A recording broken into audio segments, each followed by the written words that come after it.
মই আপোনালোক সকলোকে ধন্যবাদ জনাই বৰ আনন্দেৰে ঘোষণা কৰিব খুজিছোঁ যে গুৱাহাটী প্ৰেছ ক্লাবে অহা ৩ ছেপ্টেম্বৰ অভিৰুচি ক্ৰীড়া দিৱসৰ লগত সংগতি ৰাখি আমি গুৱাহাটী প্ৰেছ ক্লাবে সুকুমাৰ মেধি সোঁৱৰণী ৰাজ্যিক ক্ৰীড়া সংগঠক বঁটা এটা আৰম্ভ কৰিব খুজিছোঁ। আমি বঁটা প্ৰদান কৰাৰ কাৰণে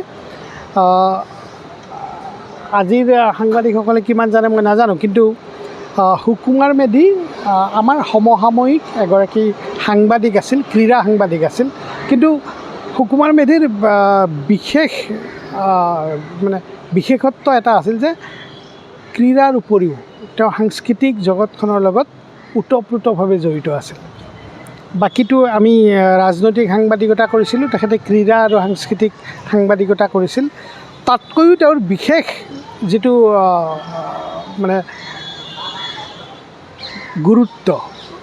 গুৰুত্বটো আছিল, সুকুমাৰ মেধি এগৰাকী সংগঠক আছিল, ক্ৰীড়া সংগঠক।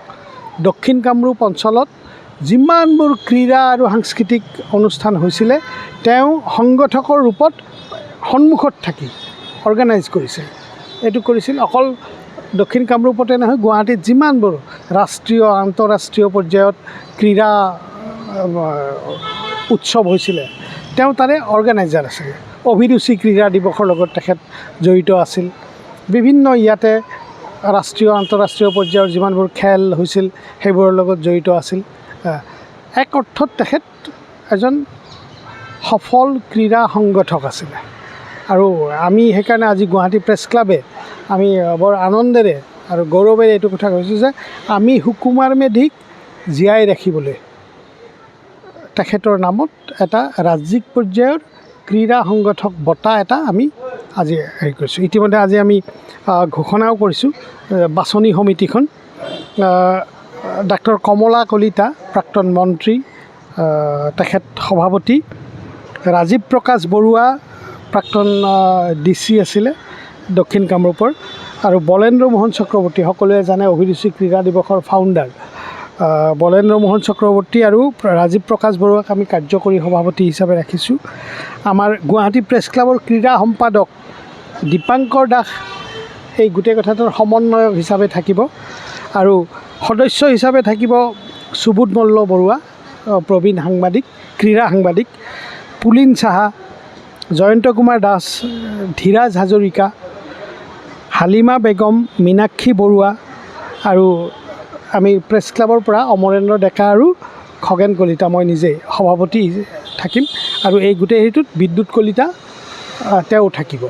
আমি এইখন সমিতিয়ে তেওঁলোকে সংগ্ৰহ কৰিব ক্ৰীড়া ৰাজ্যিক পৰ্যায়ৰ ক্ৰীড়া সংগঠকসকলৰ নাম, আৰু এই বাছনি সমিতিখনে তেখেতসকলৰ তেওঁলোকে বাছনি কৰিব। আৰু অহা ৩ ছেপ্টেম্বৰত প্ৰথমটো সুকুমাৰ মেধি সোঁৱৰণী ৰাজ্যিক ক্ৰীড়া সংগঠকৰ বঁটা আমি প্ৰদান কৰিম। এইটো সুবিধা আমাক ইতিমধ্যে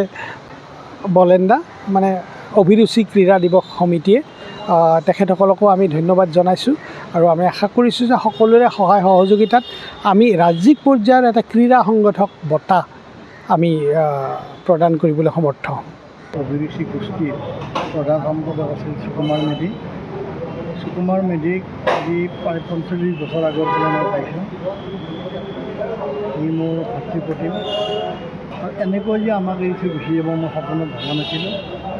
তাৰ মৃত্যুৱে অভিৰুচি ক্ৰীড়া দিৱস উদযাপনৰ ক্ষেত্ৰত যথেষ্টখিনি আমাক কষ্ট দিব, কাৰণ তাৰ যিটো কৰ্ম প্ৰেৰণা আৰু আগুৱাই যোৱাৰ ক্ষেত্ৰত কিবা এটা কাম দিলে নিজে ৰাতি নিশা গোটেই ৰাতি কাম কৰি হ'লেও সেই কামটো সমাধা কৰে, তেনেকুৱা মানুহ সমাজত অতি বিৰল। কাৰণ আজি ৫০ বছৰ ক্ৰীড়াৰ ক্ষেত্ৰত সাংবাদিকতাই হওক, সংগঠনেই হওক, এনেকুৱা মানুহ মই আঙুলিৰ মূৰত গণিব পৰা। এনে এজন নিষ্ঠাৱান সতীৰ্থ হেৰুৱাই মই বহুত দুখ পাইছোঁ। আৰু তাক স্মৃতিচাৰণ কৰাৰ কাৰণে অসমত সুকুমাৰ মেধিক ভাল পোৱা মানুহ বহুত আছে। ছয়গাঁৱত কিছুদিন আগতে, এমাহ আগতে তেওঁলোকে এনেকুৱা অনুষ্ঠান পাতিছিল। সেইকাৰণে আমি ভাবিলোঁ যে গুৱাহাটীটো কেন্দ্ৰীয়ভাৱে আমি স্মৃতিচাৰণ কৰাটো আমাৰ বাবে বৰ চিন্তা কৰিছিলোঁ। সেইকাৰণে আজিৰ দিনটোতে সুকুমাৰৰ আত্মাৰ সদ্গতি কামনা কৰাৰ লগতে তেওঁৰ যিবিলাক বৰঙণি তেওঁ ভালপোৱা মানুহ সেইখিনি একত্ৰিত হৈ আমি প্ৰেছ ক্লাবত আমি সমবেত হৈছোঁ আৰু মই আনন্দিত হৈছোঁ। এই প্ৰেছ ক্লাবৰ আজি নহয়, অভিৰুচি ক্ৰীড়া দিৱস আৰম্ভ হোৱাৰ ৪৩ বছৰ হ'ল। এই প্ৰেছ ক্লাবৰ প্ৰতিটো সদস্যই এই অনুষ্ঠানটোক সদায় আগবাঢ়ি আহিছে।